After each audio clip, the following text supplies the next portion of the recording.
Ilang taon niyang kinamuhian ng ina na pinaniniwalaan niyang iniwan siya.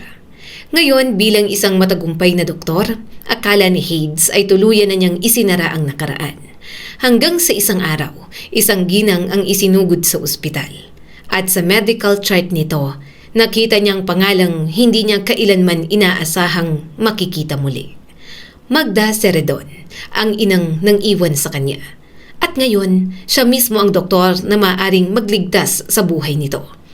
Pero paano kung ang taong buong buhay mong kinamuhian ay siya palang taong may pinakamaraming isinakripisyo para sa'yo? Ako si Skylar at sabay-sabay nating pakinggan ang kanilang kwento. Kuya, pwede pa hiram ng robot mo? Mas maganda sa'yo eh. Sambit ng kapatid ni Hades na si Miguel. Tumango naman siya kaagad. Okay, basta wag mong sisirain ha. Napatalon agad ito. Sige kuya, thank you. 7 taong gulang pa lamang si Hades. Para sa kanya, walang kulang sa buhay niya.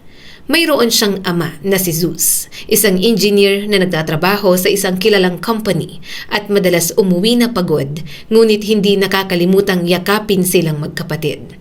Mayroon siyang ina na si Magda na masarap magluto ng paborito niyang spaghetti at palagi silang inaasikaso bago siya pumasok sa paaralan. At higit sa lahat, mayroon siyang bunsong kapatid na si Miguel.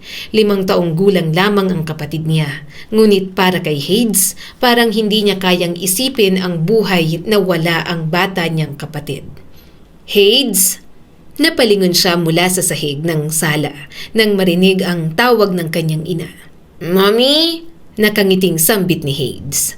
Mabilis siyang tumayo at tumakbo patungo sa kusina. Nakasimangot si Magda habang hawak ang isang maliit na kutsara. Ngunit nang makita siya, bahagya itong umiti. Nasaan si Miguel? Tanong nito. Nasa kwarto po.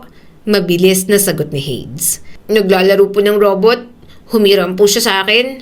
Kumunot ang noo ni Magda. Bakit lalaruin niya pang laruan mo? May laruan na nga siya. Nagkibit balikat naman si Hades. Ewan ko po, Mommy. Mas gusto niya po yata yung robot ko kaysa yung sa kanya. Napabuntong hininga ang kanyang ina, sabay haplos sa buhok niya. Puntahan mo nga siya, sabihin mong kakain na tayo. Tumango si Hades. Okay po. Tumakbo siya patungo sa kwarto. Pagdating niya roon, nakita niya si Miguel na nakaupo sa sahig habang pinagkakabit-kabit ang mga piraso ng robot na hiniram nito. Bunso? Tawag ni Hades. Agad na nag-angat ng mukha si Miguel. Kuya? Ngumiti si Hades. Kakain na raw tayo. Mamaya ka na maglaro. Saktong labas nila sa kwarto. Dumating na ang kanilang ama na si Zeus. Nakatayo ito sa may pintuan at agad nilang sinalubong na magkapatid. Daddy! Nauna si Hades at niyakap agad ang ama. Ang aga niyo pong umuwi. Ngumiti si Zeus habang ginugulo ang buhok niya. Agad siyang binitiwan. Nilapitan si Miguel at binuhat pa. Miss ko na ang mga anak ko, lalo na tayong bunso. Miss na din po kay Daddy. Bulalas ni Miguel. Masayang pinanood ni Hades ang dalawa. Alam niyang mas favorite ng daddy nila si Miguel. Pero okay lang yon. Bunso naman sa kanila si Miguel. Favorite naman si Hades ng mommy niya, kaya walang problema sa kanya. Sa batang isip niya, normal na may kanya-kanyang paborito ang mga magulang sa mga anak. Nang araw na yon, habang kumakain sila, paulit-ulit na nagtatanong si Hades tungkol sa trabaho ng kanyang ama. Daddy, gumagawa po ba ulit kayo ng malaking building?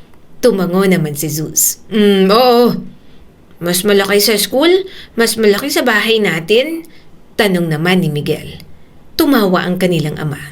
Oo, mas malaki sa school at bahay natin. Malaking building ang ginagawa ko. Gusto mo rin bang maging engineer, Miguel? Tumango agad si Miguel. Opo, Daddy. Gusto ko po. Napangiti na lang si Hades. Si Miguel gustong maging engineer, pero siya ayaw niya ng ganoon. Hindi naman kasi siya mahilig sa mga building. Mas mahilig siya sa science. Mas gusto niyang maging isang doktor paglaki.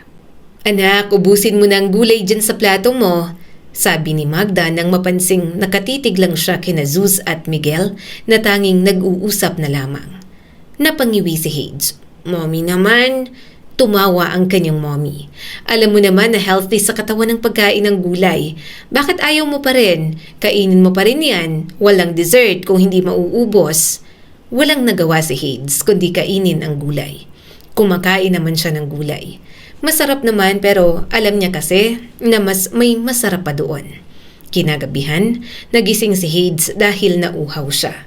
Tahimik niyang binuksan ang pinto ng kanyang kwarto at naglakad patungo sa kusina. Ngunit bago pa siya makarating doon, may narinig siyang mga boses. Mga boses yon ng ina at ama na sina Zeus at Magda. Huminto siya at bahagyang nakinig sa usapan. Hindi mo pwedeng gawin yun kay Miguel. Mahina ngunit mariin ang boses ng kanyang ama. Napakunot noo si Hades bakit pinag-uusapan ng mga ito si Miguel. Wala akong ginagawa sa kanya, sagot ni Magda. Praning ka lang, wala akong ginagawang masama sa anak mo. Malamig lang ang pakikitungo ko, pero hindi ibig sabihin na nanakit na ako. Yung pasa niya kanina, napatama siya sa barandilya. Malikot siya maglaro. Hindi gaanong maintindihan ni Hades ang pinag-uusapan. Pero tama naman ang mama niya na nasaktan nga si Miguel kanina habang naglalaro sila. Nagkaroon tuloy ito ng pasa sa may braso. Apo, ano ang ginagawa mo dyan? Tanong bigla ni Lola Mercedes. Lola, nag-aaway po ba si na mommy at daddy? Lumapit ito at hinawakan ng kamay niya. Normal lang sa mag-asawa yan. Huwag kang makinig sa usapan ng mga matatanda. Saka bakit gising ka pa? Nauuhaw po ako, Lola. Kukuha po sana ako ng tubig. Napabuntong hininga ito at iginiya na siya papasok ng silid. Ako na ang kukuha ng tubig mo. Dadalhin ko na lang dito.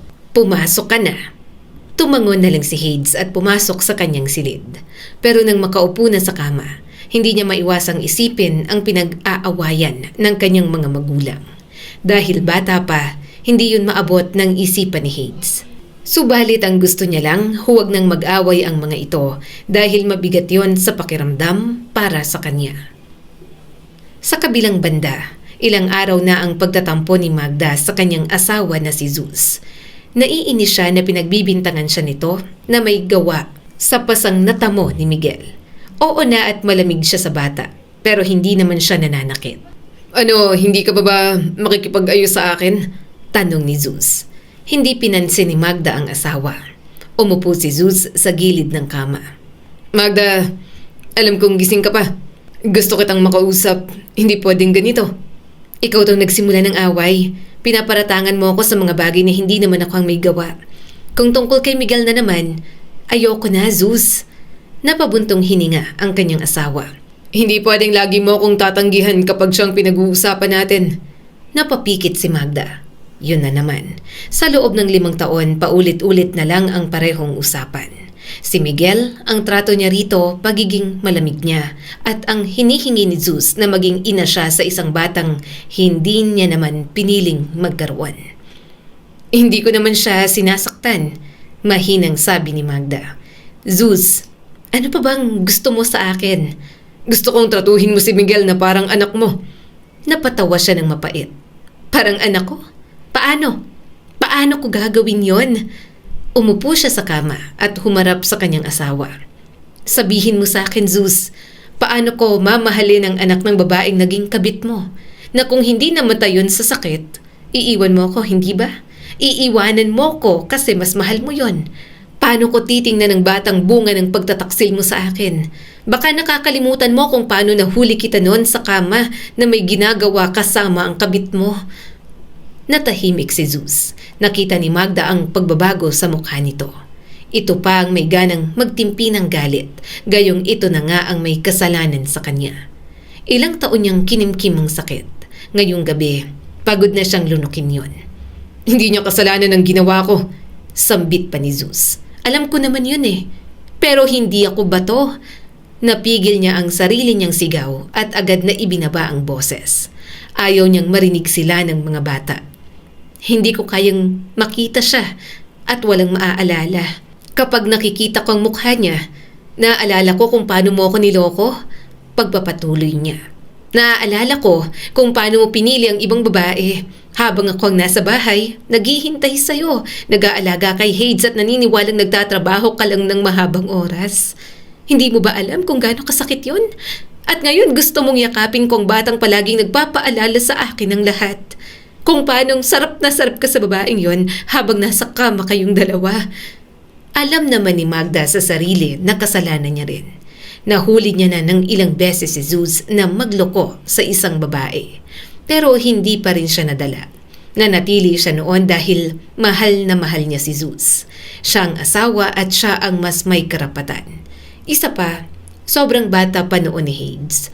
Takot na takot siyang makipaghiwalay, lalo na at alam niyang wala siyang ibang pupuntahan. Pinipilit mo kong maging ina niya gayong sinabi ko na ng ilang beses na ayoko.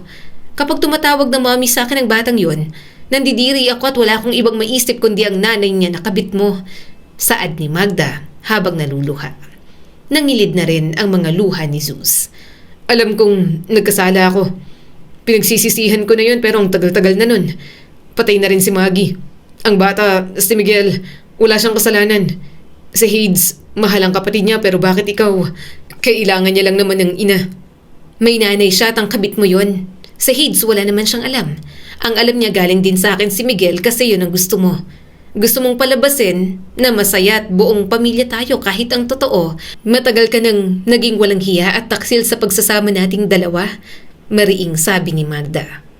Tumayo si Zeus at bahagyang napailing. Magda, wala akong hinihinging imposible. Ito lang, bigyan mo ng pagkakataon na mahalin si Miguel. Kasi mabuting bata naman siya. Ito lang ang hinihingi ko. Ibinibigay ko naman ang lahat sa'yo. Napatingin siya rito. Ano? Sinusumbatan mo ko? Asawa mo ko? Kaya natural lang na ibigay mo lahat sa akin? Naramdaman ni Magda ang biglang pagbigat ng dibdib niya. Hindi naman yon ang unang beses na pinagtalunan nila yon. Palagi nitong isinusumbat na ito naman ang nagtatrabaho, na simpleng housewife lang siya at kahit anong hilingin niya, ibinibigay nito. Yun nga lang, sa tuwing may mga bagay itong ipinipilit sa kanya, palagi naman siyang nakakarinig ng sumbat sa lahat ng ibinigay nito sa kanya. Kung wala ako, saan ka pupulutin? Tanong pa ni Zeus.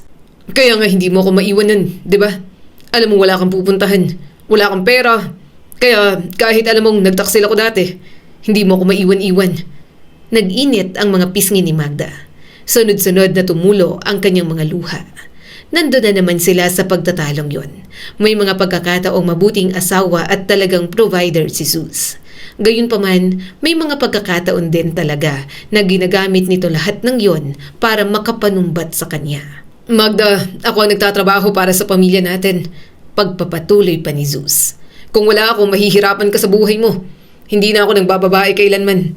Naging tapat na ako sa'yo. Hindi na ako gumawa ng kalokohan kasi natuto na ako. Wala akong ibang hiniling kundi maging ina ka rin kay Miguel. Wala namang kasalanan ng bata pero hindi mo ako mapagbigyan. Mas lalo mo lang pinapatunayan sa akin na nagkamali ako ng babaeng pinakasalan. Parang sampal ang bawat salitang yon. Natawan na lang siya ng mapakla. Wow! Ikaw pang magsisisi? Ikaw tong nagtaksil sa akin, anong gusto mo? Asawang busilak ang puso na basta nalang tatanggap at magpapatawad? Kung makasumbat ka, para bang palamon mo lang ako sa pamamahay na to? Asawa mo ko, Zeus. Hindi ako basta na kung sino lang. Umiwas ng tingin si Zeus. Hindi yan ang ibig kong sabihin. Ang sinasabi ko, wala kang karapatang magsalita na parang wala akong ginagawa para sa'yo. Napakagatlabi si Magda.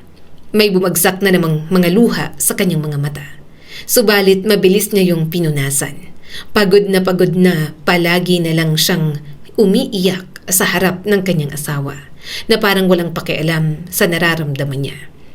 Hindi ko kailanman itinanggi ang ginagawa mo para sa pamilya natin, mariing sabi ni Magda. Kung gayon, bakit hindi mo kayang gawin ang simpleng hinihingi ko? Napapikit siya at napatayo na rin. Dahil hindi simpleng bagay yun. San bang parte ang simple sa pagpapalaki ng anak ng kabit mo? Natahimik si Zeus.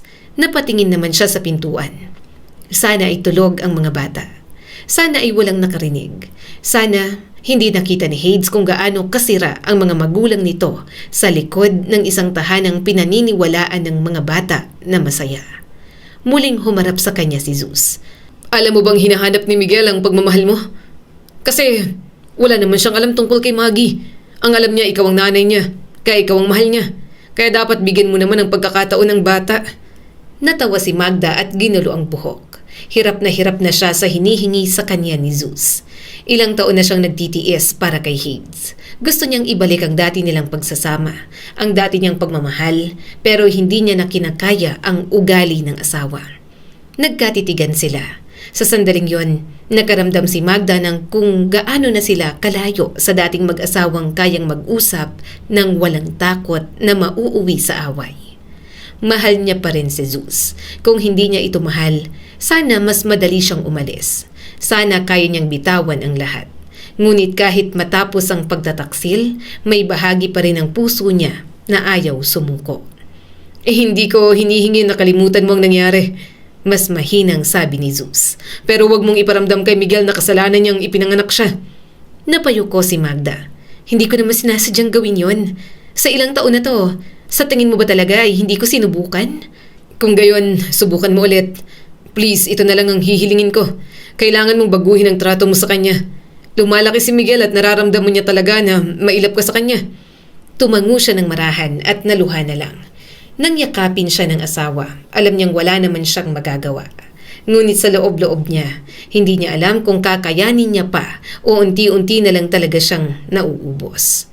Kinabukasan, maagang nagising si Magda. Tahimik niyang inayos ang almusal habang pinagmamasdan ng sikat ng araw na pumapasok sa bintana. Hindi siya nakatulog ng maayos. Buong gabi niyang iniisip ang sinabi ni Zeus. Hindi niya maitatanggi na may pagkukulang siya kay Miguel. Hindi niya ito sinasaktan. Hindi niya ito pinagkakaitan ng pagkain o pangangailangan. Ngunit may mga bagay na hindi kayang masukat ng pera o pagkain. Ang yakap, lambing at init ng isang ina. Yun ang hindi niya maibigay na alam niyang hinahanap-hanap ni Miguel. Lalo pa at nakikita nitong madali niya yung ibigay kay Hades. Mommy? Nakatayo si Miguel sa may pintuan. Good morning po. Ngumiti siya ng bahagya pero wala namang saya roon.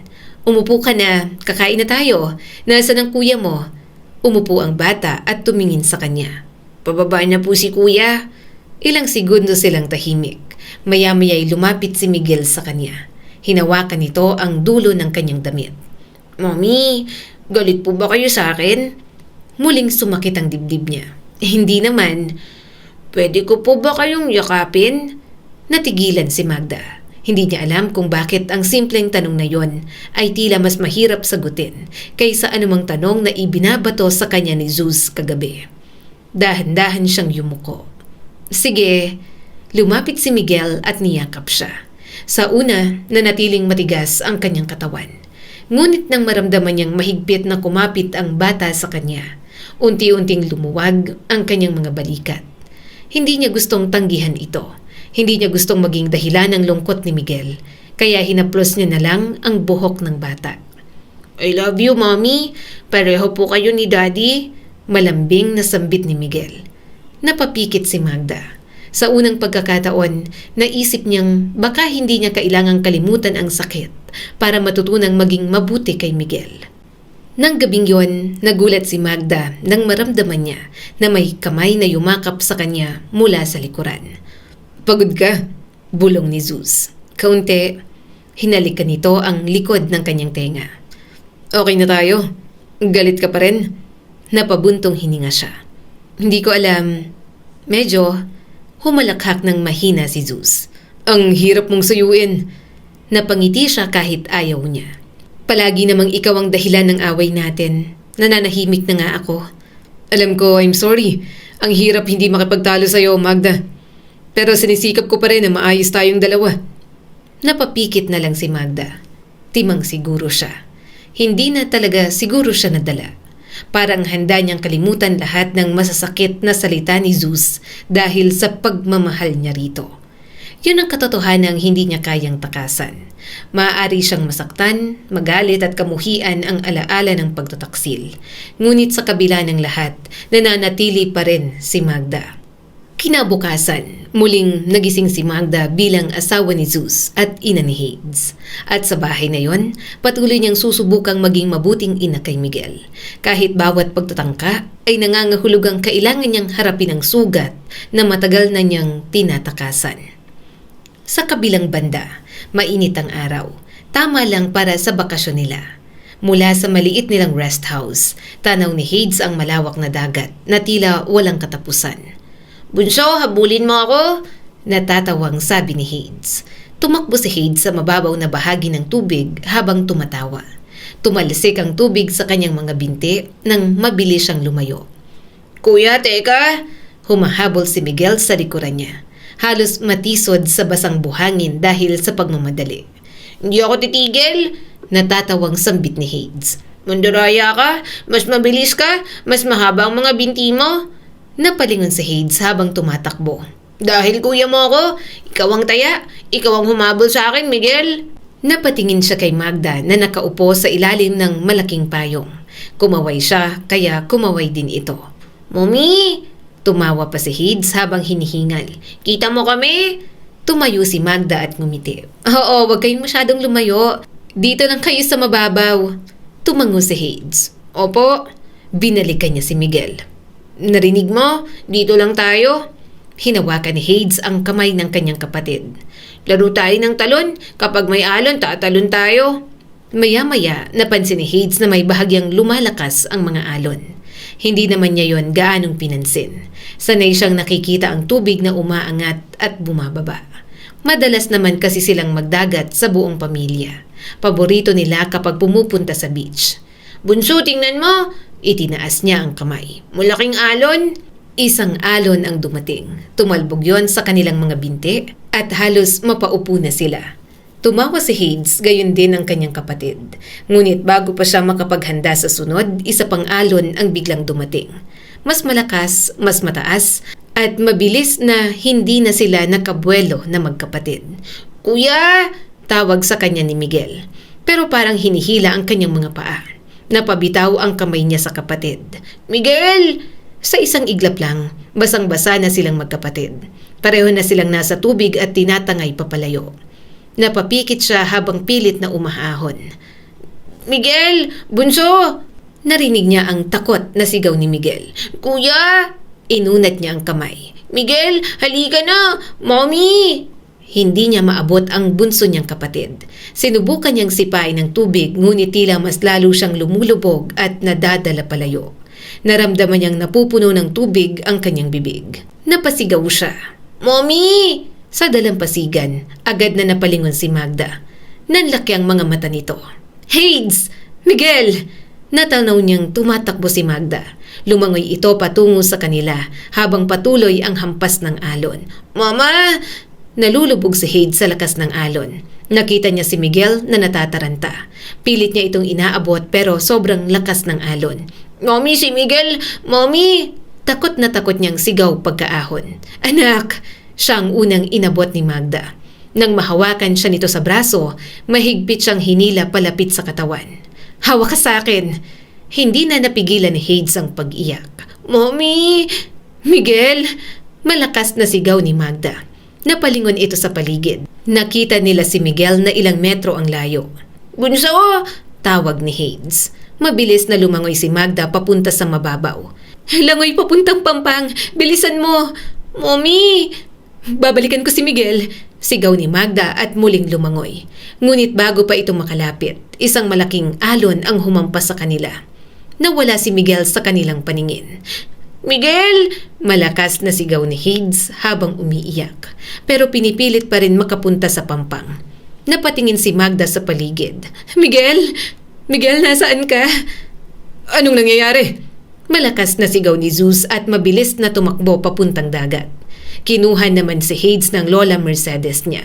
Halatang natataranta ito at nag-aalala. "Zeus, nawawala si Miguel. Hindi ko makita. Nadala ng malakas na alon." Umiiyak at nanginginig na sabi ni Magda. Iyak siya ng iyak at tanging yakap lang ni Lola Mercedes ang nagpapakalma sa kanya.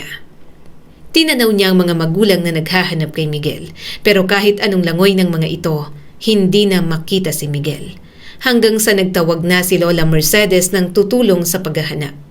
Makalipas ng ilang oras, natagpuan ng kapatid niyang walang malay at parang wala ng buhay. "Miguel!" Malakas niyang sigaw at mas lalong lumakas ang iyak. "Bunso!" Niyakap siya ng mahigpit ni Lola Mercedes. Nakita niyang natataranta si Zeus. Pilit na sinasalba ang buhay ni Miguel. Pero hindi na gumalaw ang kapatid niya. Hindi na kailanman dumilat pa. Hindi na niya maintindihan ang sumunod na nangyari.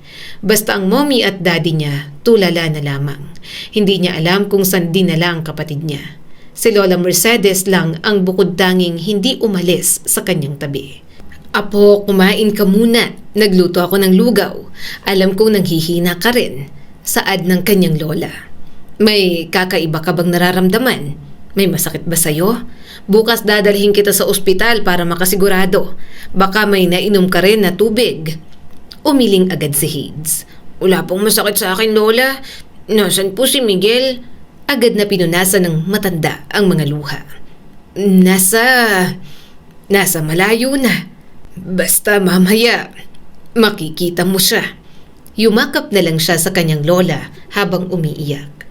Hindi siya mapanatag. Kailangan niyang makita si Miguel. Hanggang sa biglang narinig niya ang galit na boses ni Zeus. Kausap nito si Magda. Bakit si Hades lang? Bakit si Hades lang ang nailigtas mo? Sumagot agad ang kanyang ina na umiiyak din. Sinubukan ko. Si Hades ang una kong nahila kaya siya ang nauna kong nailigtas. Malayo na si Miguel kaya nahirapan ako. Sinubukan kong iligtas ang anak mo pero bigla na lang siyang nawala sa dagat. Pero mas lalo lang nagalit ang kanyang ama. Malakas ang alon. Pareho silang kasama mo. Alam mong bumibili ako ng isda at stock natin sa labas. Sa'yo ko hinabili ng mga bata. Bakit hinayaan mo silang maglaro malapit sa alon at hindi mo pa sinamahan? Mga bata pang mga yan. Alam mong malingat lang tayo. May mangyayari na talagang masama. Tinakpan ni Magda ang bibig at halata ang pagsisisi sa mukha. Alam ko. Sorry. Naramdaman ni Hades ang pagbigat ng dibdib niya. Hindi niya gusto ang paraan ng pagsasalita ng kanyang ama. Nalulungkot siyang makita na nasisigawan ng ganoon si Magda. Dodi! Tawag ni Hades pero hindi naman siya narinig. Isa lang ang kailangan mong gawin, sigaw ni Zeus, bagamat pilit nitong pinabababa ang boses. Bantayan sila, pero hindi mo ginawa. Naging pabaya ka. Tinakpan na lang ni Hades ang mga mata. Nanginginig na siya sa tindi ng pag-iyak. Hindi maintindihan ng batang isip niya ang lahat. Ang gusto niya lang, tumigil na sa pag-aaway ang mga magulang. Makita muli si Miguel at makitang okay lang ang kapatid niya. Samantala, hindi na maalala ni Magda kung ilang gabi na siyang hindi natutulog ng maayos. Sa tuwing ipipikit niya ang mga mata, bumabalik sa kanya ang nangyari. Patay na si Miguel, katatapos lamang ng libing nito, at hindi na niya maibabalik ang bata. Napahawak siya sa kanyang dibdib. Sorry. I'm sorry, Miguel. Umiyak na naman siya ng tahimik habang nakahiga. Dapat nakuha kita. Kinabukasan, bumaba si Magda. Ginawa niya ang dating ginagawa. Kahit ramdam niyang nag-iba na ang lahat sa bahay, pinilit niya pa rin na maging maayos. Mommy? Tawag ni Hades sa kanya. Pinilit niyang umiti. Maupo ka na para makakain na? Nang bumaba si Zeus, hindi man lang ito tumingin sa kanya. Dire-diretso na lang itong lumabas at mukhang papasok na sa trabaho. Napakagatlabi na lang si Magda. Magkatabi sila sa kama, pero ilang linggo na silang hindi nagpapansinan. Maging ang mother-in-law niya na si Mercedes, mas lalo lamang naging mailap sa kanya. Hanggang sa isang gabi, nagkaroon na naman sila ng pagtatalo ni Zeus at walang ibang dahilan kundi si Miguel lamang. Alam ko naman matagal ko nang napapansin kung paano mo tratuhin si Miguel, sabi ni Zeus at halatang nakainom. Napatingin siya rito. Naramdaman ni Magda ang pagkirot ng dibdib. Siguradong hindi na naman magiging maganda ang usapan nila.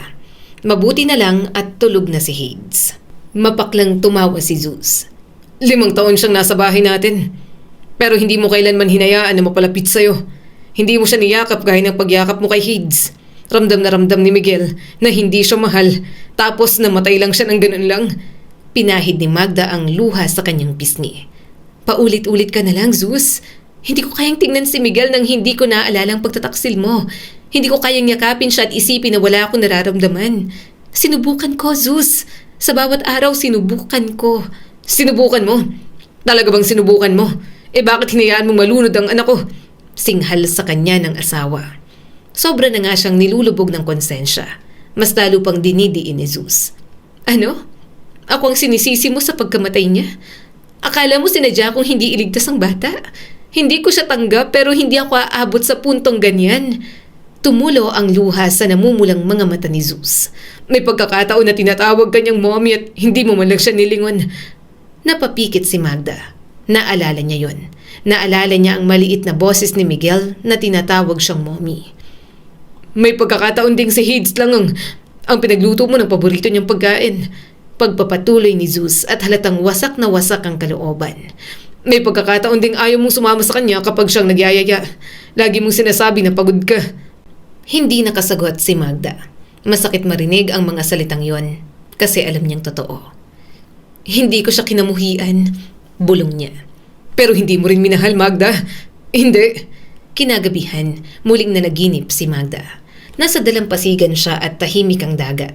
Walang malalaking alon, pero nakatayo lang si Miguel sa mababaw na tubig. Basang-basa ang buhok nito. Mommy?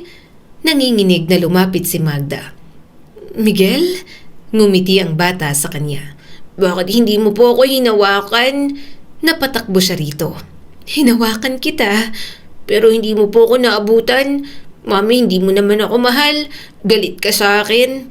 Napahinto si Magda sa pagtakbo at sunod-sunod na tumulo ang mga luha. Patawad. Patawarin mo ko, Miguel. Gusto lang po kitang mahalin, Mommy.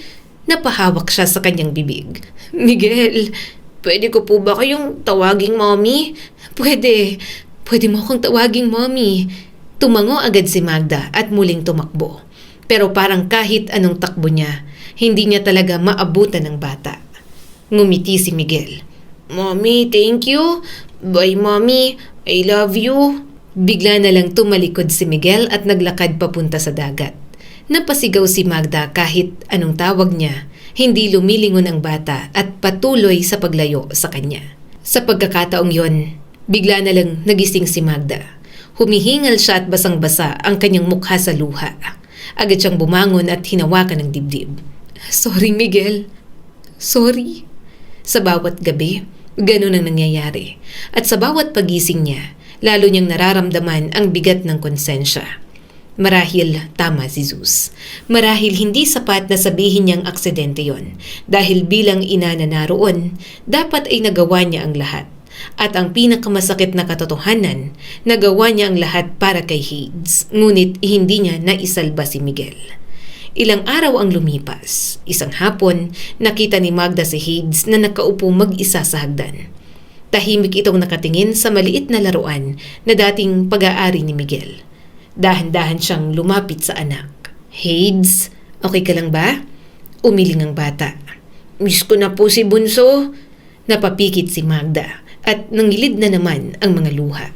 Ako rin, miss ko na rin ang kapatid mo. Kaya lang, may mga bagay na hindi natin kayang kontrolin. Niyakap na lang niya ang anak. Kahit na sa bawat araw na lumilipas, paulit-ulit siyang nadudurog. Hindi matahimik ang kalooban niya sa pagkawala ni Miguel. Palagi niya itong napapanaginipan. Minsan kapag niyayakap niya si Hades, para siyang minumulto ni Miguel at hindi niya makita ang sariling anak. Pakiramdam ni Magda, para na siyang mababaliw. Hindi niya naman ginusto ang nangyari.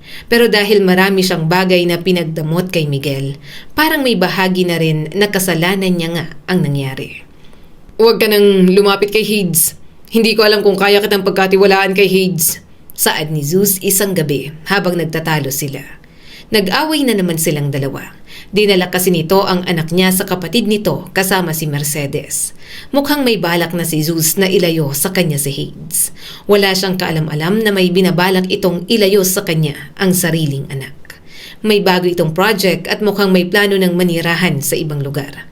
Hindi pinaalam sa kanya. Susunduin niya sana kanina si Hades, pero nagulat siya na wala na roon ang bata. Yun naman pala, naunahan na siya ng sister-in-law niya na masundo ang anak niya. Nanlamig si Magda. Ano? Zeus, ano bang ginagawa mo? Hindi na ako natutuwa. Bakit dinala mo sa Cebu ang anak ko? Hindi ka man lang nagpaalam sa akin. Kasi ayoko nang lumalapit-lapit ka pa sa bata. Hindi ko hahayaang mawala rin sa akin ang anak ko. Saad ni Zeus at hindi siya matingnan sa mga mata. Zeus, mariing umiling ang asawa niya. Kung nagawa mong pabayaan ng isang batang walang ibang ginawa kundi mamalimos ng pag-ibig sa'yo, paano ako makakasigurado na ligtas pa sa Hades sa'yo? Parang gumuho ang mundo ni Magda. Huwag mong sabihin yan. Si Hades ang buhay ko. Hindi mo pwedeng gawin sa akin to. Hindi mo pwedeng ilayo ang anak ko sa akin. Araw-araw kong pinaparusahan ang sarili ko dahil sa nangyari kay Miguel.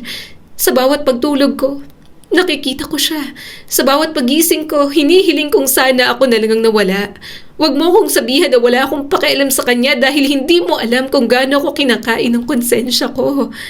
Tahimik si Zeus at abala lang sa pag-aayos ng gamit nito. Parang hindi siya naririnig at parang wala nang pakialam sa kanya. Kung kailangan mo akong sisihin, sisihin mo. Pagpapatuloy niya. Kung kailangan mong sabihin sa akin na nagkulang ako, tatanggapin ko. Pero huwag mong kunin sa akin si Hades. Nanginginig ang boses niya. Siya na lang ang natitira sa akin. Matagal silang nagkatitigan. Sa pagkakataong yon, nakita ni Magda sa mga mata ng kanyang asawa ang pag-aalinlangan. Ngunit hindi nito binawi ang sinabi. Wala kang magagawa. Sa akin ang anak ko. Malamig na sambit ni Zeus. Ako ang magpapalaki sa kanya. Mas kaya ko siyang bigyan ng magandang buhay. At Magda, maghiwalay na tayo. Dahil hindi ko na kayang makita ka. Wala akong ibang maalala kundi ang pagkamatay ni Miguel. Mas lalo siyang napahagulgol. Zeus ang anak ko! Pero nagpatuloy lang si Zeus sa pagzizipper ng maleta. Kung ako sa'yo, mag-impake ka na rin ng mga damit mo. Ipapaupa ko sa ibang bahay na to. Sa Cebu na kami magstay ni Hades dahil nandun ang bagong trabaho ko. Wala na siyang magawa at naiyak na lamang. Umupo siya sa sahig at tahimik na umiyak. Hindi niya alam kung anong parusa ang sapat para sa kanyang pagkukulang. Hindi niya alam kung kailan mawawala ang sakit at anumang gawin ni Zeus, alam ni Magda na wala siyang magagawa at matatalo lang siya ng paulit-ulit na ipaglaban ang anak na si Miguel. Samantala, sa unang mga buwan matapos na dalhin sa Cebu si Hades, halos araw-araw na hinahanap niya ang kanyang ina. Lola, kailan po ba susunod talaga si Mommy? Tanong niya noon habang nakaupo sa veranda ng kanilang bagong bahay. Hindi agad nakasagot si Lola Mercedes. Sa halip, inayos nito ang buhok niya at pilit na ngumiti. Hindi ko alam, apo. Baka hindi na muna siya makapunta rito. Hindi maintindihan ni Hades kung bakit ganon ang sagot nito. Para sa kanya, simple lang naman ang lahat. Kung gusto niyang makita ang mommy niya, dapat makita niya ito. Kung namimiss niya ang isang tao, dapat pwedeng tawagan o puntahan yon. Pero bakit po? Tanong pa ni Hades. Nasaan po ba si Mommy?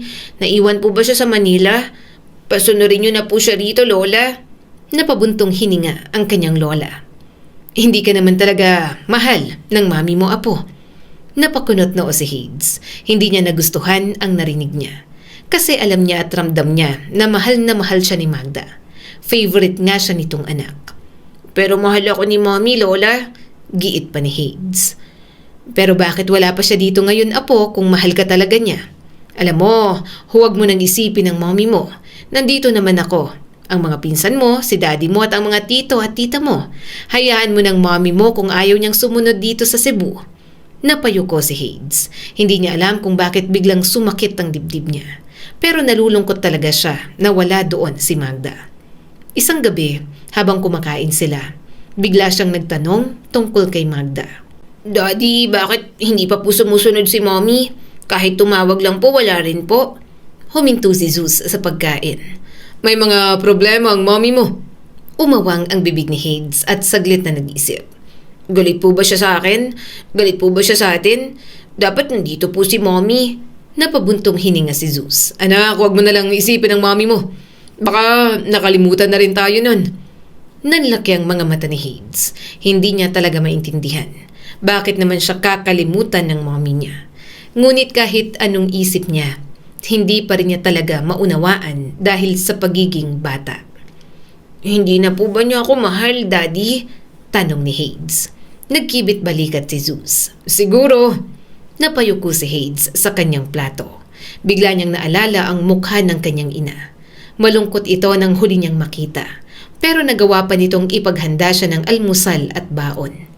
Habang lumilipas ang mga buwan, unti-unting nagbago ang pananaw niya. At ang mga iniisip niya, mas lalo lamang nagagatungan sa mga bagay na nalalaman ni Hades mula sa kanyang ama at lola. "Miss ko na po si Miguel, Lola," minsang sabi ni Hades nang maalala ang bunsong kapatid.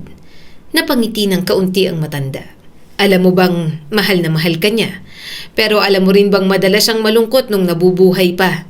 Bahagyang natigilan si Hades. "Bakit po?" "Malungkot po? Malungkot po ang kapatid ko, Lola." "Dahil pakiramdam niya ayaw sa kanya ng mommy mo." Napatigil si Hades, parang may humila sa kanyang dibdib. "Bakit naman po?" "Hindi ko dapat sabihin sa'yo ang mga bagay na ito, pero hindi talaga siya minahal ng mommy mo gaya ng pagmamahal sa'yo." Napatitig si Hades sa sahig. Bigla niyang naalala ang lahat. May mga pagkakataon ngang hindi pinapansin ni Magda si Miguel.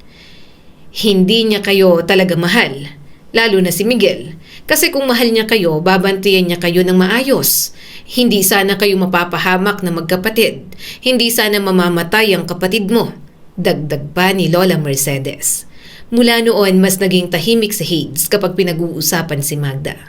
Hindi na niya palaging tinatanong kung kailan ito uuwi. Hindi na siya nag-aabang sa pintuan o hinihintay ang tawag nito. Sa halip, kapag may nakakabanggit sa kanyang ina, napapailing na lang siya. "Hindi na po ako naghihintay kay mommy."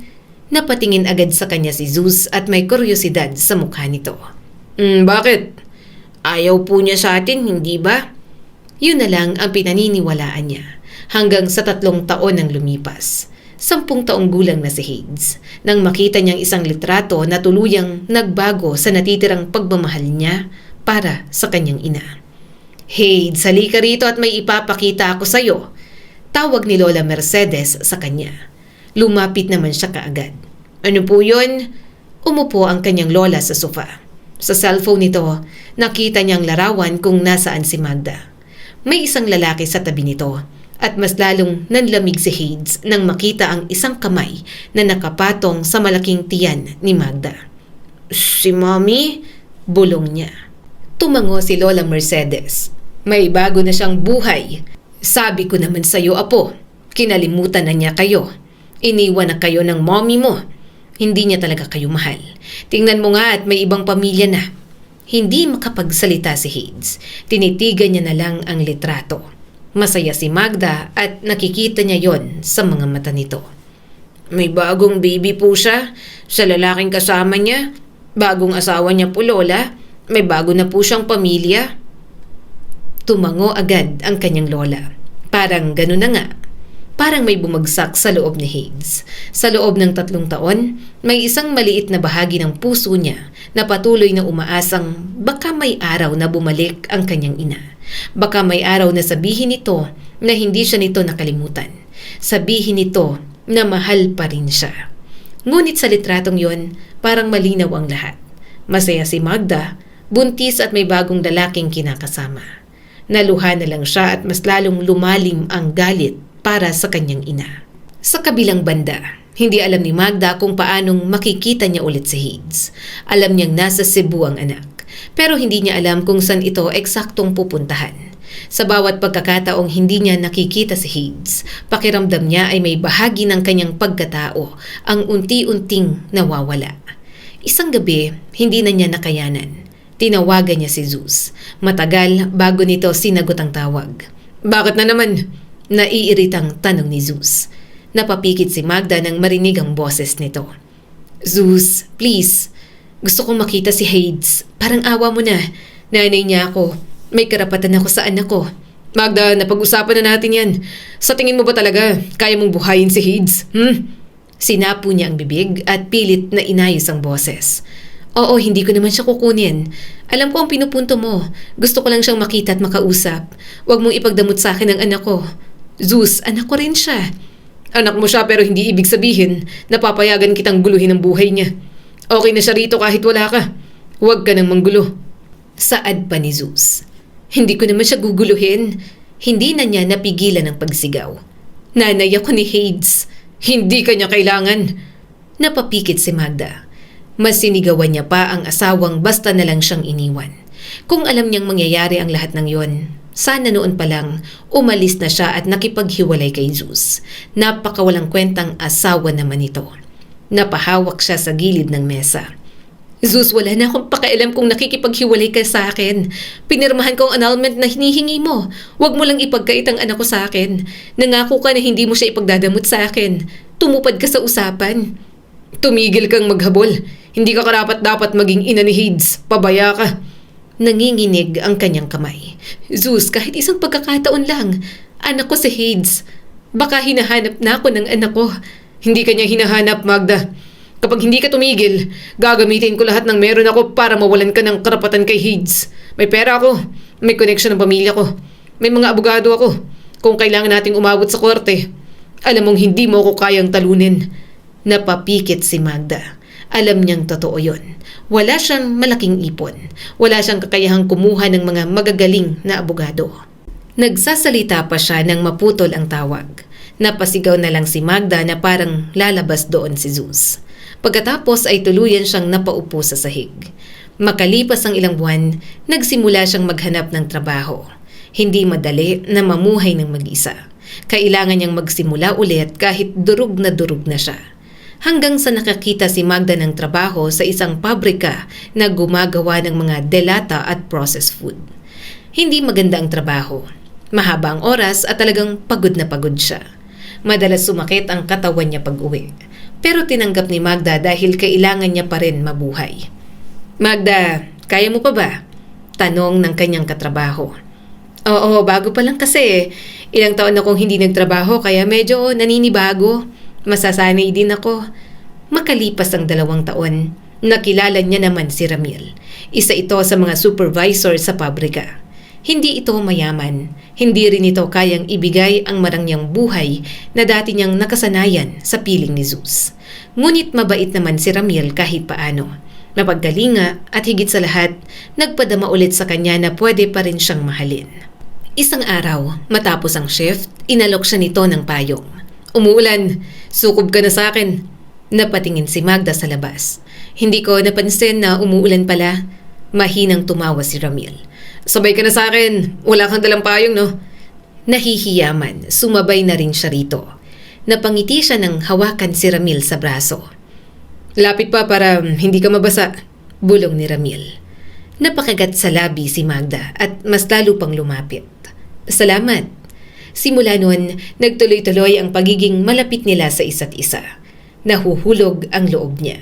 Kahit na nasabi niya rito ang nakaraan at may asawa pa siya sa papel, hindi yun naging hadlang kay Ramil na lapitan siya. Hanggang sa isang gabi, may sinabi sa kanya si Ramil na alam ni Magda na magpapabago ulit ng direksyon sa buhay niya. Magda, gusto kong makasama ka. Mag-live-in na tayong dalawa para makatipid ka na rin at huwag nang umupa. Saad ni Ramil. Napatingin siya rito. Sigurado ka na ba talaga sa akin? Inaayos ng dati kong asawang annulment namin, pero kasal pa rin ako sa papel. May anak na rin ako. Mahinang tumawa si Ramil. Alam ko naman ang lahat ng yan. Pero lumayo ba ako sa'yo? Hindi naman, hindi ba? Kaya wag mong tanungin kung sigurado ba ako. Kasi talagang sigurado ako. Hindi nagtagal, nagsama na nga sila ni Ramil. Simple ang buhay sa simple nilang bahay. Hindi katulad ng dati. Pero aaminin niyang mas payapa ang pakiramdam maging kasama si Ramil kaysa kay Zeus. At makalipas ang ilang buwan, nalaman ni Magda na buntis siya. Ramil, magkakaroon na tayo ng baby. Buntis ako. Nanlaki ang mga mata nito at agad na napatingin sa kanyang tiyan. Talaga? Tumango si Magda at napangiti na lang sa reaksyon nito. Oo, magkakaanak na tayo. Yumakap ito sa kanya at malakas na tumawa. Thank you. Thank you talaga. Magiging tatay na ako. Ngunit kahit masaya siya, hindi kailanman nawala si Hades sa isip niya. Paulit-ulit niyang iniisip ang unang anak na minahal at inalagaan niya. Minsan hinahanap niya ang pangalan ng anak sa social media, ngunit wala siyang makita. Masyadong bata si Hades, baka wala pang account. Wala rin siyang alam kung saan eksaktong nakatira ang anak. Kaya umaasa na lang siya na balang araw muli silang magkita ni Hades. Hanggang isang gabi, muli niyang tinawagan si Zeus. Ilang beses siya nitong hindi sinagot, pero sa pagkakataong yon, bigla nitong sinagot. Hello? Bulalas agad ni Magda. Zeus, mabuti sinagot mo. Please, wag mo munang ibaba. Ano na naman? Inis na tanong ng dati niyang asawa. Napakagatlabi si Magda at lumapit sa may bintana. Gusto ko lang malaman kung okay si Hades. Pwede ko ba siyang makausap? Hindi, okay lang siya dito. Huwag ka nang tumawag ulit. Napapikit si Magda. Zeus, hindi ko naman hinihingi na ibigay mo siya sa akin. Pero sana hayaan mo akong makausap siya. Kahit hindi maputo ng communication namin. Please, nagmamakaawa ako. Miss na miss ko na si Hades. Hindi na kailangan. Nakalimutan ka na ni Hades. Walang pakundangang sambit ni Zeus. Nanlaki ang mga mata niya at nakaramdam ng sakit. Hindi niya ako makakalimutan. Mami niya ako. Parang awa mo na. Kakausapin ko lang. Hindi ako maghahabol. Hayaan mo lang ako makausap siya, Zeus. Sige na. Hindi... Magda. Napalingon siya nang marinig ang inis na boses ni Ramil. Tumatawag ka na naman sa dati mong asawa. Kinukumusta ko lang si Hades. Lumapit agad si Ramil at pinatay ang tawag. Anong sinabi ko sa'yo? Huwag mo na sabing tawagan ng dati mong asawa. Kung ayaw ibigay at ipakausap sa'yo ang anak ninyo, huwag ka nang magpumilit. Kalimutan mo ng anak mo sa kanya. Magda, may sarili na tayong buhay. Magkakaroon ka na rin ng anak. Ito nang isipin mo. Kesa palagi ka nagmamakaawa dyan sa dati mong asawa. Alam mo namang nagsiselos ako. Napalunok si Magda. Hindi naman nga yun ang unang beses na nag-away silang dalawa. Hindi kasi gusto ni Ramil na palagi niyang sinusubukang tumawag kay Zeus. Kahit para lang naman yon kay Hades. Para kay Ramil, dapat nahayaan niya na lang ang anak sa ama nito. Dahil ngayon ay may sarili na silang buhay. Naiintindihan niya naman yon, pero hindi maalis sa kanya na basta na lang mawalay si Hades sa kanya. Walang araw na hindi siya nangungulila sa sariling anak. Sa kanyang panganay na anak na mahal niya. Gusto ko lang naman makausap ang anak ko, paliwanag ni Magda. Na pinagdadamot sa'yo ng dati mong asawa. Wala kang magagawa kasi nandun ang anak mo at bata pa. Kung kailangan ka niya, siyang lalapit. Hayaan mo na ang anak mo ron. Mukhang hindi naman pinapabayaan. Kailangan mong tanggapin na ganito na talaga. Huwag ka na ulit tumawag dyan sa Zeus na yan. Naiirita ako. Isang tawag mo pa't mag-aaway talaga tayo, Magda. Napabuntong hininga si Magda. Hindi niya gustong tanggapin yon. Ngunit sa loob ng maraming taon, wala siyang ibang ginawa kundi umasa. At bawat pag-asa ay nauuwi sa pagkabigo. Kaya sa gabing yon, sa unang pagkakataon, pinilit niyang kumbinsihin ang sarili. Baka tama si Ramil, baka nakalimutan na nga siya ni Hades, baka masaya na ang anak niya sa buhay na wala siya. Marahil mas mabuti nang huwag na siyang mang-abala. Samantala, 13 taong gulang si Hades nang tuluyang magbago ang anyo ng kanilang pamilya. May bagong babae sa bahay. Si Claudine na bagong kasintahan ng kanyang ama. Nung una, hindi alam ni Hades kung paano siya dapat makitungo rito. Ngunit mabilis niyang napansin ang kabaitan ng bagong stepmother. Maganda, mahinhin kumilos, elegante, at halata sa mukhang napakabait. Masarap din magluto. Hades, gusto mo bang dagdagan ko ng itlog? Napatingin siya sa plato. Okay na po, ako na po. Kaya ko naman, saka kukuha po ako kapag gusto ko. Natawa naman si Zeus habang kumakain. Claudine, hayaan mo na si Hades. Nagbibinata na rin kasi yan. Mailap na nga rin sa lola niya. Humalakhak ng kaunti si Claudine. Pasensya na, nag-aalala lang ako. Gusto kong mapalapit sa anak mo. Bahagya siyang ngumiti. Mukhang mabait ka naman po, Tita Claudine. For sure, magkakasundo po tayo. Nakita niya ang saya sa mga mata ng girlfriend ng daddy niya. Oo, aasahan ko yan. Kung may gusto kang kainin, sabihin mo lang, okay? Tahimik na lang na kumain si Hades. Komportable naman siya kay Claudine. Makalipas ang ilang buwan, unti-unting naging bahagi ng buhay ni Hades si Claudine. Kapag may project siya sa school, tinutulungan siya nito. Kapag may sakit siya, ito ang nag-aalaga. Nakikinig din sa kanya kapag may problema o mga kwento siya. Talagang napapalapit ang kalooban ni Hades. Isang gabi, habang gumagawa si Hades ng assignment, lumapit si Claudine na may dalang midnight snack. Hindi ka pa natutulog? May project pa po. Anong subject? Inilapag nito ang tray. Ginawan kita ng sandwich. Sana huwag kang palaging magpuyat. Masamang magpuyat, Hades. Napangiti siya sa pag-aalala ng kanyang stepmother. Science po ito. Huwag po kayo mag-alala. Hindi naman po araw-araw. Salamat po sa pag-aalala. Salamat po dito sa snacks, Tita Claudine. Hindi nagtagal, ikinasal si Zeus kay Claudine. Nawala na kasi ng bisa ang kasal ng mga magulang niya. Wala na siyang pakialam doon. Ang mahalaga kay Hades, masaya ngayon ang kanyang ama at stepmother na tinuturing na siyang parang anak. At hindi nagtagal bago dumating ang isa pang malaking pagbabago sa kanilang pamilya. Nagkaroon ng kapatid si Hades, isang batang babae na anak ni Zeus at Claudine. Pwede ko po ba siyang makita? Tanong ni Hades habang nakasuot ng mask. Ngumiti si Claudine sa kanya. Oo naman. Lumapit si Hades sa maliit na kuna.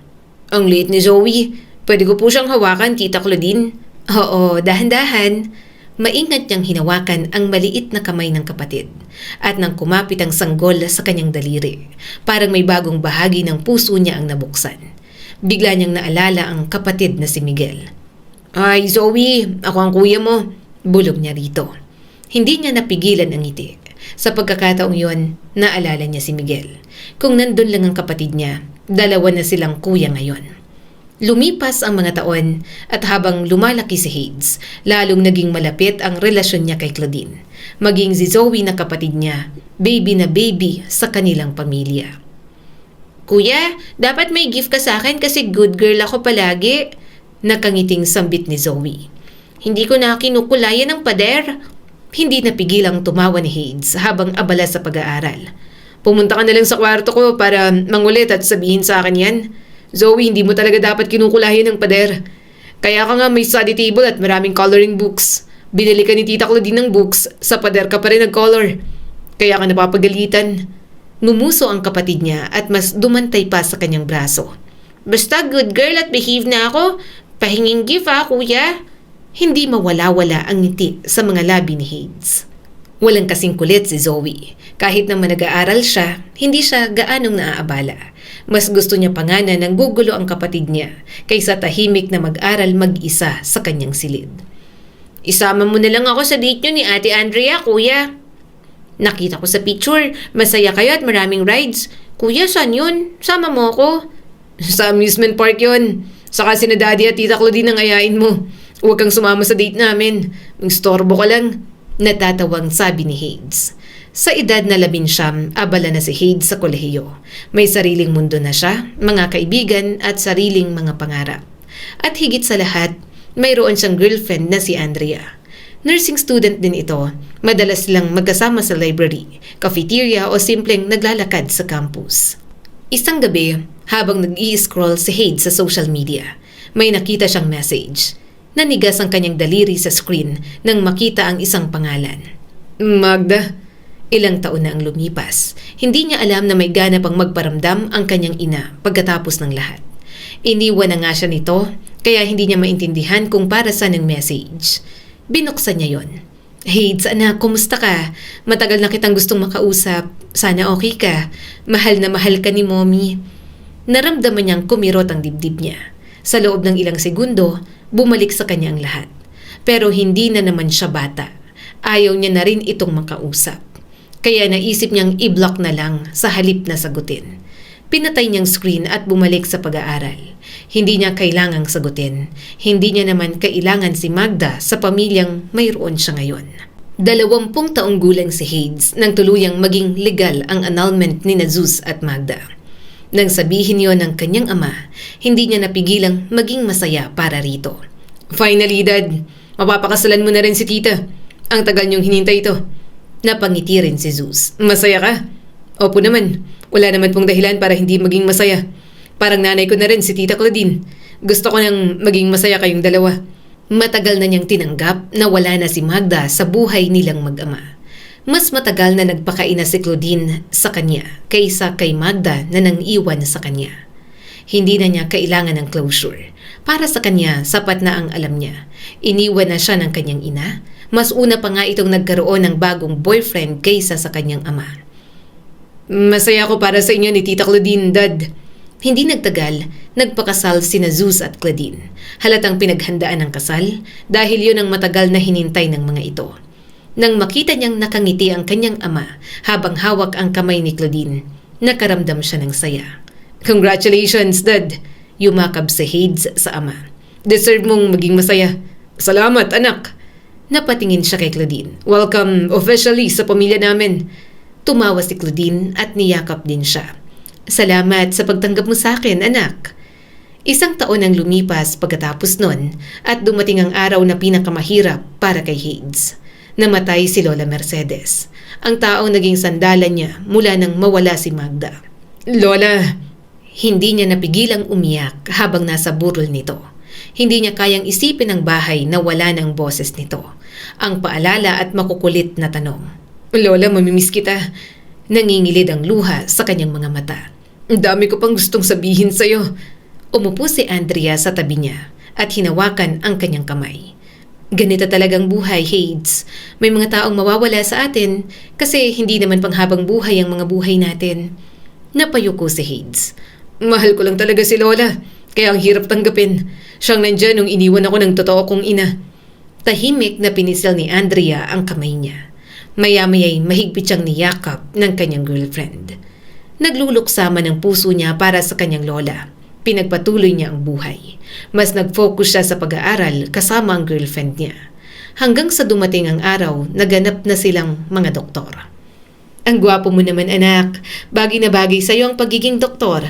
Nakangiting sambit ni Claudine. Natawa ng kaunti si Hades. Thanks, tita. Salamat dito sa pabaon yung pagkain sa amin ni Andrea. Ginawan ko ng baon si Zoe kaya naisip kong idamay na rin kayo ni Andrea. Kahit matanda ka na, gusto ko pa rin namang maglambing sa'yo, anak. Napangiti palalo si Hades. Sa ilang taon na nagpakaina si Claudine sa kanya, mahal na mahal niya na talaga ito na parang ina. Kung dumating ang araw na papipiliin siya, mas pipiliin niyang manatili sa tabi ng kanyang stepmother na nagpalaki sa kanya. Sa kabilang dako naman, lumipas ang maraming taon, ngunit para kay Magda, may isang bagay na hindi kailanman nagbago. Yon ay ang pangungulila niya kay Hades. Kahit ilang dekada na ang lumipas, kahit marami nang nangyari sa buhay niya, kahit nagkaroon siya ng bagong pamilya at mga anak, nanatili sa isang sulok ng puso niya ang batang minsan niyang karga sa kanyang mga bisig. Hindi na niya alam kung ano ang itsura nito ngayon. Pero mabuti na lang at may social media. Nakita niya itong binata na. Gayunpaman, alam niyang hindi na siya nito gustong makausap. Ang balita niya, doktor na si Hades gaya ng pangarap nito noong bata. At sa tuwing naiisip yun ni Magda, hindi niya maiwasang mapangiti. Doktor ng anak ko, bulong niya minsan sa sarili. Ang galing-galing talaga ni Hades dati pa. Ngunit kasunod ng ngiti ay ang kirot dahil hindi niya nasaksihan ang paglaki nito. Sa edad na halos wala na siyang maaasahan kundi ang sariling katawan at mga anak. Isang tanong na madalas ang gumising sa kanya sa gabi. May pagkakataon pa ba kung makita siya? Simple lang ang bahay ni Magda. Maliit, luma, at may ilang bahagi ng bubong na kailangan ng ayusin. Ngunit wala silang sapat na pera para ipagawa yon. Wala na rin naman ang asawa niyang si Ramil para ayusin yon sa kanila. Hindi na rin siya nagtrabaho ng regular. Matagal na niyang iniwan ang pabrika. Nang mamatay si Ramil, 1 taon na ang nakalipas dahil sa sakit sa atay. Tuluyan ang nagbago ang buhay niya. Sa loob ng maraming taon, 3 ang anak niya kay Ramil. Ang panganay ay nagtatrabaho na at may sarili ng anak. Ang pangalawa naman ay isang factory worker at halos buong araw wala sa bahay. Ang bunso lang ang nananatili sa kanya dahil nag-aaral pa. Hindi sila mayaman. Minsan, sapat lang ang pera para sa pagkain. Minsan naman, kailangan nilang magtipid ng husto. Ngunit sa kabila ng lahat, nagpapasalamat pa rin si Magda. Isang umaga, habang nagluluto siya ng simpleng agahan, bumaba ang bunso niyang anak. Ma, may ulam pa ba? Meron pa naman, may tira pang isda kagabi. Pinrito ko lang. Ma, wala na bang iba? Napangiti ng pilit si Magda. Yan lang ang kaya natin ngayon. Saka alam mo naman ang kuya mo. Saka lang nag-aabot ng budget kung kailan niya gusto. Yun lang din ang pinagkakasya ko. Yung iba galing na sa paglalabada ko. Napakamot sa ulo ang kanyang anak. Ay nako, bakit kasi hindi maasahan ng mga yan? Si ate, nakapagtapos sa pag-aaral, bigla na lang nag-asawa.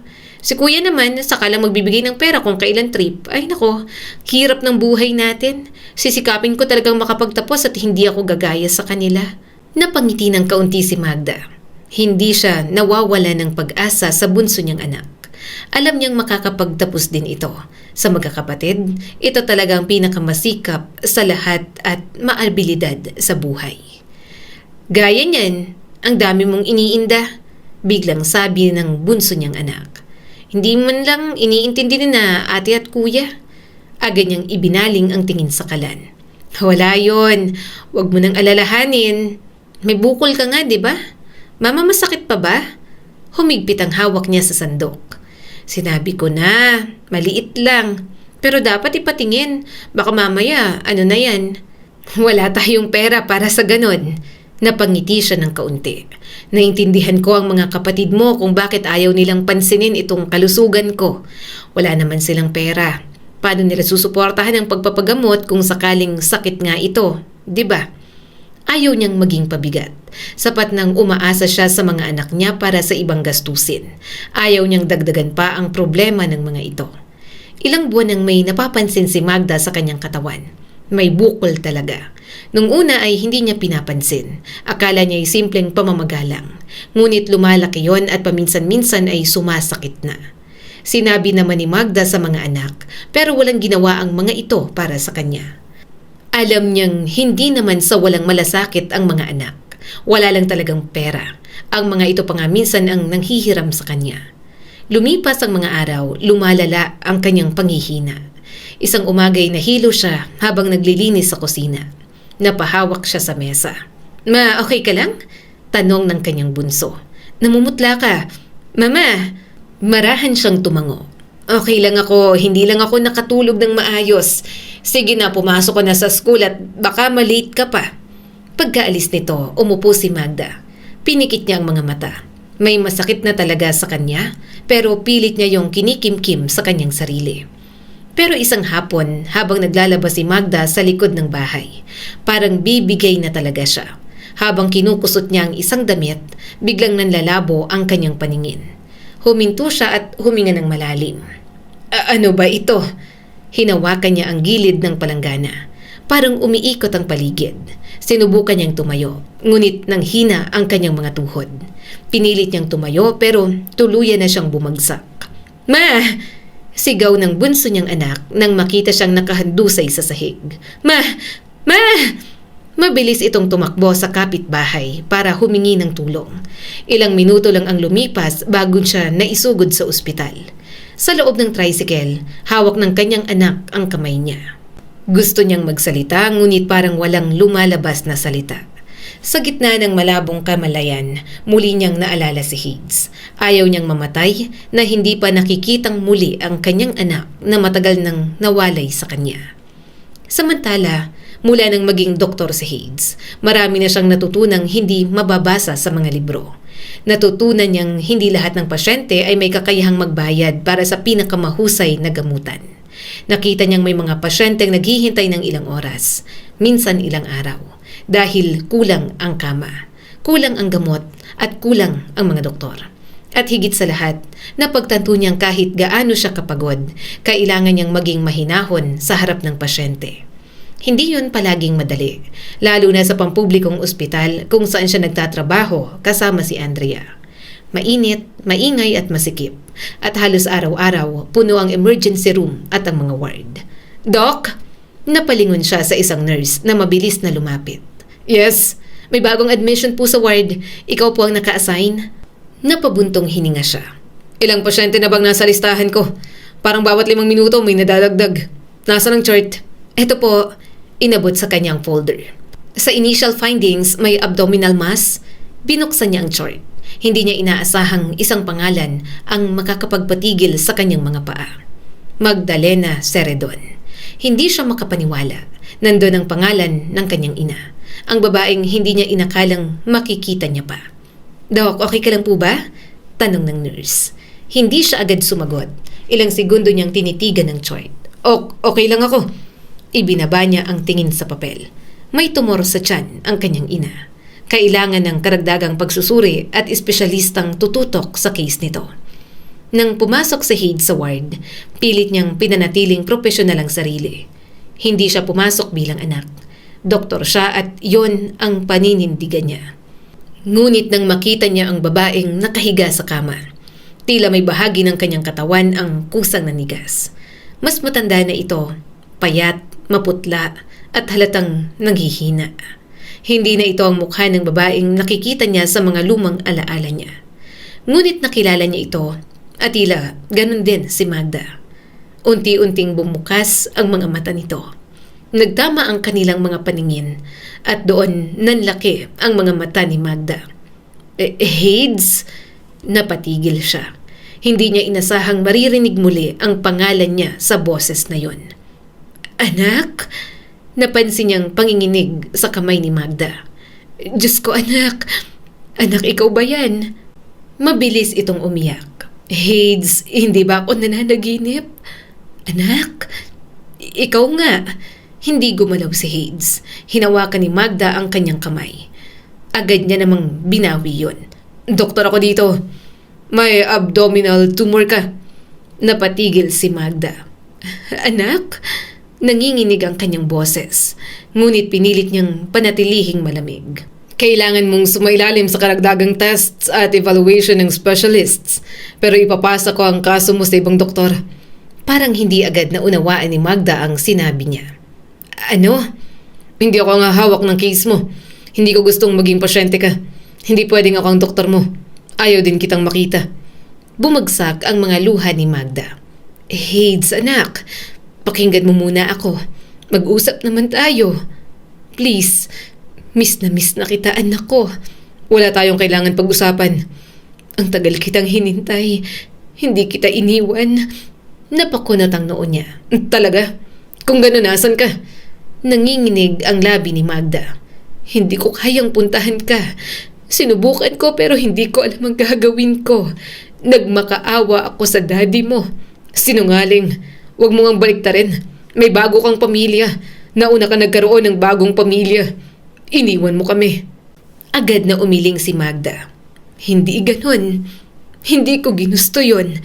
Hindi mo alam ang lahat. Yan ba ang sinabi nila sa'yo? Na sinadya kitang iwan? Anak, kinuha ka nila sa akin at ipinagdamot. Pinagdamot man nila ako. Yun ay dahil wala kang kwentang ina. Kaya nga nawala si Miguel, di ba? Nawala ang kapatid ko. Kasi pabaya ka. Hindi na napigilan ni Magda ang mapahikbi.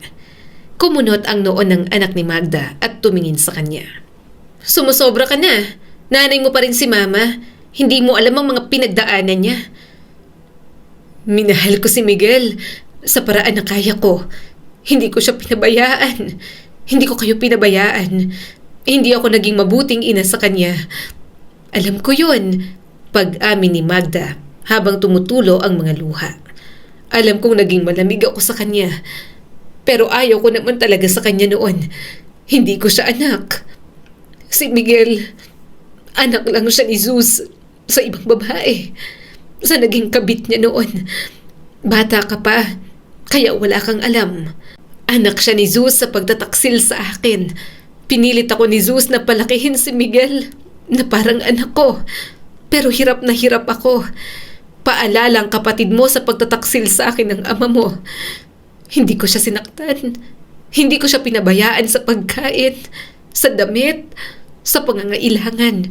Pero hindi ko kayang maging ina niya sa paraang gusto niya. Nangingilid ang luha sa mga mata ni Hades. Bakit hindi mo sinabi sa akin? Bakit ngayon ko lang nalaman to? Napailing si Magda. Namatay na ang ina ni Miguel. Gusto ni Zeus na mabuhay tayong parang normal na pamilya. Yung parang wala siyang anak sa labas. Parang may humampas sa dibdib niya. Hindi siya makapaniwala. Pagkatapos ng maraming taon, ngayon niya lang nalaman ang tungkol kay Miguel. Ang totoong nangyayari noon na mga bata pa lang sila. Hindi, nagsisinungaling ka. Napayuko si Magda. Sila ang nagsinungaling sa'yo, Hades. Gusto nilang maging masama ako sa isipan mo. Sumabat na ang anak ng kanyang ina. Kung anak ka niya, dapat alam mong hindi siya masamang tao. Ang kapal ng mukha mong tawaging sinungaling si Mama. Tumigil ka. Mahinang saway ni Magda sa anak nito. Napairap naman ito.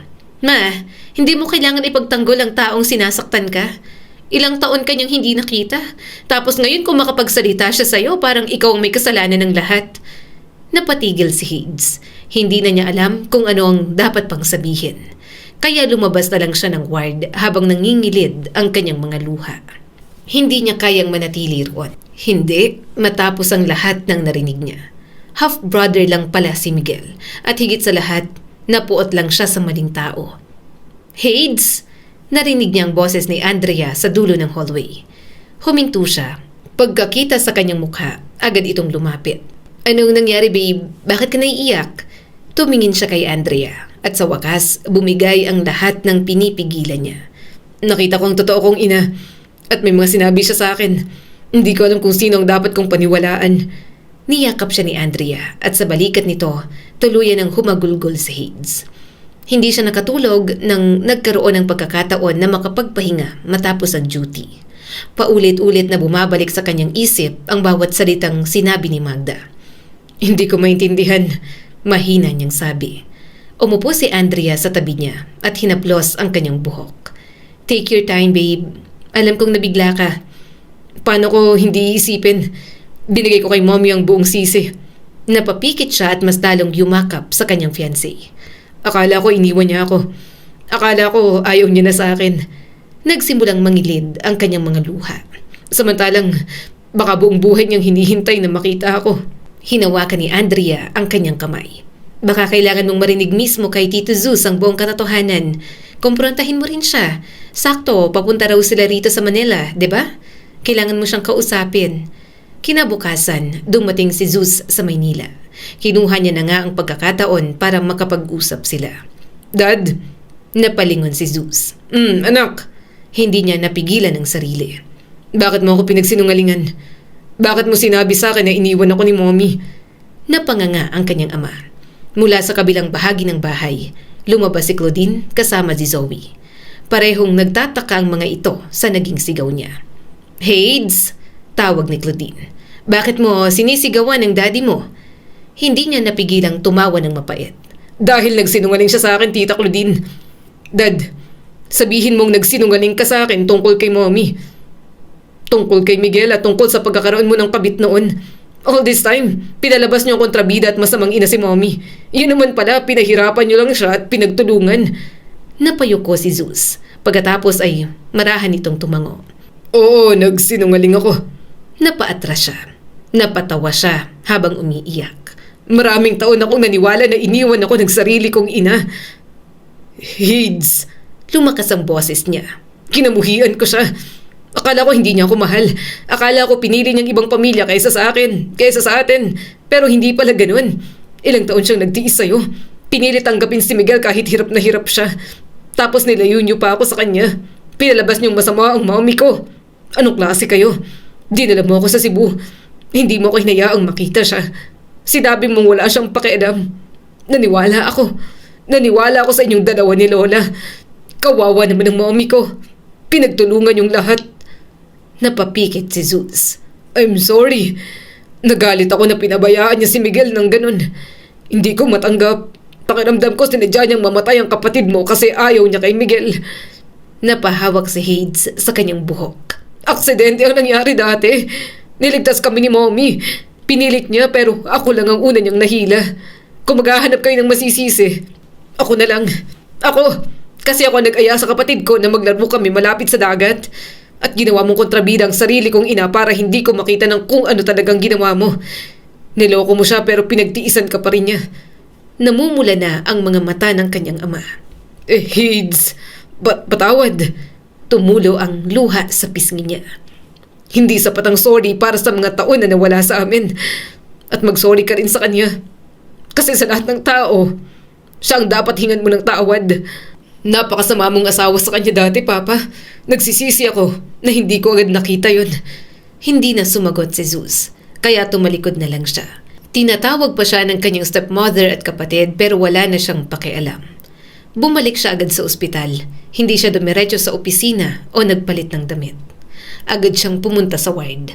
Nang makita niya si Magda, huminto siya sa may pintuan. "Mami," tawag niya rito. Parang batang matagal nang naghahanap ng kalinga ng isang ina. Napalingon si Magda at nanlaki ang mga mata. Hades, Lumapit siya kaagad. Hindi na niya napigilan ang sarili at yumakap rito ng mahigpit. Napahagulgol si Magda sa balikat niya. Anak, sorry mami. Sorry. Ang sama ng mga sinabi ko sa'yo. Kinamuhian kita at akala ko iniwan mo ako. Hinaplos ni Magda ang kanyang likod. Wala kang kailangang ihingi ng tawad. Salamat at narinig ko ulit yan. Natawagin mo akong mami. Masaya ako na nayakap na ulit kita. Napatulong muli ang kanyang luha. Mahal na mahal niya si Magda. Gusto niya pang bumawi rito. Mula noon, ginawa ni Hades ang lahat. Hindi na niya hinayaang si Magda ang mag-isang lumaban. Inasikaso niya ang paglipat nito sa mas maayos na ospital kung saan mas kompleto ang mga pasilidad at mas tutok ang mga doktor. Anak, masyadong magastos ito. Hindi ko kayang bayaran. Napangiti si Hades at inabot ang kamay ng ina. Hindi mo kailangan bayaran, mommy. Anak mo ako. Hayaan mong gawin ko naman ang dapat kong gawin. Buong buhay mo kung hindi nakasama. Hayaan mong bawiin ko kahit kaunti. Napaluha si Magda. Hindi mo kailangan bumawi. Anak, sapat na sa akin itong nakakasama ka na ulit. Bago ang operasyon, bumisita si Zeus sa kanyang ina. Humingi ito ng tawad kay Magda. May sama pa rin ang loob si Hades pero alam niyang wala naman siyang magagawa. Nangyari na ang nangyari. Ang gusto niya na lang, mag-focus sa pagpapagaling si Magda. Dumating ang araw ng operasyon, kinakabahan si Hades. Kahit doktor siya, hindi niya kayang tingnan si Magda bilang isang simpleng pasyente. Nang itulak ang kama papasok sa operating room, hinawakan niyang kamay nito. Mami, lalaban ka. Hintayin kita. Ngumiti si Magda sa kanya. Nang pumasok na ang kama sa operating room, naiwan si Hades sa labas, kasama ang kapatid niya sa ina. Matagumpay ang naging operasyon, hindi man naging madali ang pagaling, unti-unting lumakas si Magda. At nang tuluyan na itong payagang umuwi, may isa pang sorpresa si Hades. Mami, sa akin ka na uuwi ah. Sa bahay ko kasamang girlfriend ko. Ako na rin ang bahalang magpaaral sa kapatid ko. Nakangiting sambit ni Hades. Napatingin si Magda sa kanya. Anak, wag na. Nakakahiya. Gusto kong makabawi sa mga taon na hindi kita nakasama. Masaya rin si Andrea na kasama namin kayo sa bahay. Napaluha na lang si Magda. Hindi mo kailangan bumawi pero salamat. Maraming salamat at hahayaan mo kung makasama ka. Niyakap ni Hades ang kanyang ina. Hindi na mahalaga kung gaano katagal silang pinaghiwalay ng kasinungalingan. Dahil sa wakas, magkasama na sila at yon ang susulitin ni Hades. Ang kwentong ito ay nagpapaalala sa atin. Huwag agad humusga at magkimkim ng galit nang hindi nalalaman ang buong katotohanan. May mga taong lumalayo, hindi dahil wala silang pagmamahal, kundi dahil yun lamang ang paraan na alam nilang makakapagsakripisyo para sa kapakanan ng minamahal. Ang pagpapatawad ay hindi kayang baguhin ang nakaraan. Ngunit kaya nitong paghilumin ang mga sugat at ibalik ang panahon na maaari pang pagsaluhan. Muli, ako si Skylar at sana ay may bago na naman kayong natutunan sa kwento natin ngayon. Maraming salamat po.